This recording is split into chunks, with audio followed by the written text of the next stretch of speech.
Sorry for the interruption. So I was telling you about the different weight which is generated in our house. हमारे घर में every day different different waste generate होता है. वो दो तरह का होता है. एक होता है बायोडिग्रेडेबल वेस्ट और दूसरा होता है नॉन बायोडिग्रेडेबल वेस्ट. अब कौन सा वेस्ट कौन सा कहलाता है ये जानते हैं. Biodegradable waste products includes those substances that rot easily and mix with the soil. Biodegradable waste ऐसा होता है जो बहुत ही जल्दी से रोट हो जाए. रोट मतलब सड़ जाता है और वो हमारी सॉइल के साथ मिक्स हो जाता है. ओके कौन सा वेस्ट है तो होता है जो फटाफट रोट हो जाता है और हमारी सॉइल के साथ मिक्स हो जाता है. वेजिटेबल्स एंड फ्रूट पील्स, मतलब वेजिटेबल्स और फ्रूट्स की जो छाल निकलती है ना उसको हम पील्स कहते हैं. वो लीव्स, एग शेल्स, आप एग खाते हो तो व्हाइट कलर का जो पार्ट निकलता है ना उसको हम एग शेल्स कहते हैं. मीट बोन्स, जो हड्डी होती है मीट खाने के बाद जो हड्डी निकलती है वो. Wood, paper and clothes as well as human and animals body waste are all biodegradable. और हमारे बॉडी में से जो बाथरूम टॉयलेट करके जो बाहर निकालते हैं वो भी बायोडिग्रेडेबल वेस्ट कहलाता है.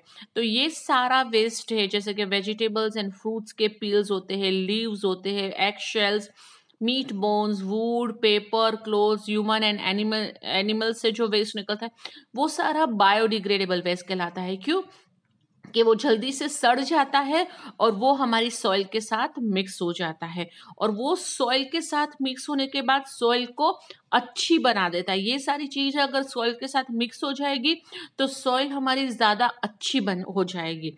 तो बायोडिग्रेडेबल वेस्ट होता है वो हमेशा अच्छा होता है हमारी सॉइल के लिए. Other waste products such as plastic, glass, tin, metal, and electronic items cannot rot easily and mix with the soil. These are known as non-biodegradable waste. और जैसे वो जो सारी चीजें होती है जो रॉट नहीं होती, सड़ नहीं जाती है और हमारे सॉइल के साथ मिक्स नहीं हो पाती है उसको हम कहते हैं नॉन बायोडिग्रेडेबल वेस्ट. जैसे कि प्लास्टिक, प्लास्टिक सड़ता नहीं है, वो वैसे के वैसे रहता है. ग्लास होता है, टिन, किसी भी टिन का, कोक का टिन हो का किसी भी चीज का टिन हो, मेटल होता है, कोई भी इलेक्ट्रॉनिक आइटम्स होती है वो कभी रॉट नहीं होती है और वो कभी सॉइल के साथ मिक्स नहीं होती है. तो ये सारी चीजें होती है non biodegradable waste. Non-biodegradable waste is difficult to reuse and often contain hazardous chemicals that could pollute our environment. Non biodegradable जो भी वेस्ट होता है ना वो हम वापस से यूज नहीं कर सकते और वो वैसे के वैसे अगर वो पड़ा रहता है ना तो उसमें से केमिकल्स निकल, हजारियस मतलब डेंजरस केमिकल्स निकलता है जो हमारे एनवायरनमेंट के लिए बहुत ही खराब है. इसीलिए हम कहते हैं ना कि हमें प्लास्टिक ज्यादा यूज नहीं करना चाहिए क्योंकि प्लास्टिक होता है वो नॉन बायोडिग्रेडेबल वेस्ट है जो हमारे सॉइल के साथ मिक्स नहीं होता और फिर वो बहुत टाइम पे पड़े रहने से उसमें से हजारियस गैस केमिकल्स निकलते हैं जो हमारे एनवायरनमेंट के लिए बहुत ही खराब होता है. All waste at home must be thrown into garbage bins with covers. This keeps away flies and other pests such as rats and cockroaches.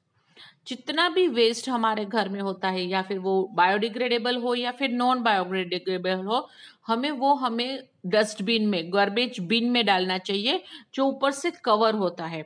अगर वो ओपन होगा तो उसमें से गंदी स्मेल आएगी और उसमें बहुत सारे कॉकरोचेस या रैट्स या फ्लाइज ऐसे सारे पेस्ट हो जाएंगे. तो उसको हमेशा जितना भी हमारा कचरा होता है वो हमेशा हमें घर में डस्टबिन में कवर करके रखना चाहिए. वो डस्टबिन कवर होना चाहिए. Waste to waste disposable in towns and cities. अब जो भी हमारे घर में कचरा होता है वो हम फेंकते तो हो. हमारे घर में कई बार ऐसा होता है कि वो कलेक्टर आता है हमारे घर में आके वेस्ट कलेक्टर लेके जाता है. कैसे कैसे हम अपने वेस्ट को डिस्पोज कर सकते हैं वो जानते हैं. It is good idea to segregate garbage into a biodegradable and non-biodegradable and not to put all into a big bag, big garbage bag for the garbage collector to pick. हमें जो भी हमारा वेस्ट होता है ना, वो हमें हमेशा डिफरेंट रखना चाहिए। जो बायोडिग्रेडेबल है उसको एक बैग में रखना चाहिए, और जो नॉन बायोडिग्रेडेबल है उसको दूसरी बैग में रखना चाहिए। और जब भी वो गार्बेज कलेक्टर आता है उसको हमें हमेशा दोनों अलग अलग देना चाहिए। अगर आपको पता है तो बाहर भी दो टिन्स होते हैं, एक ब्लू कलर का, एक ग्रीन कलर का।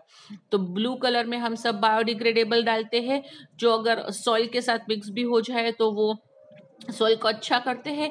और दूसरे में ग्रीन वाले में हम नॉन बायोडिग्रेडेबल, जैसे कि प्लास्टिक है, टीन्स है, मेटल्स है, इलेक्ट्रॉनिक आइटम्स है, ऐसा रखते हैं कि जिसको हम अगर सॉइल के साथ मिक्स करेंगे तो सॉइल हमारी खराब हो जाएगी और उसमें से केमिकल्स भी निकलते हैं। तो हमेशा हमारा जो भी वेस्ट होता है उसको हमें अलग रखना चाहिए, और ऐसे ही गार्बेज कलेक्टर जो कचरा लेने आता है उसको वैसे ही देना चाहिए। We should keep aside glass, paper, and metal items. These items are sometimes collected by rag pickers from our homes and taken for recycling. कई बार आपको पता है रैक पैकर्स मतलब रद्दी वाला। हमारे पास कई बार ऐसे ऐसी चीजें होती है ना जो मेटल की होती है, या फिर न्यूज़पेपर्स होते हैं, या फिर इलेक्ट्रॉनिक आइटम्स होती है। ऐसी चीजें हम साइड में रखते हैं, और फिर जो भी रद्दी वाला रैक पैकर्स आता है ना, हम उसको ये चीजें दे देते हैं।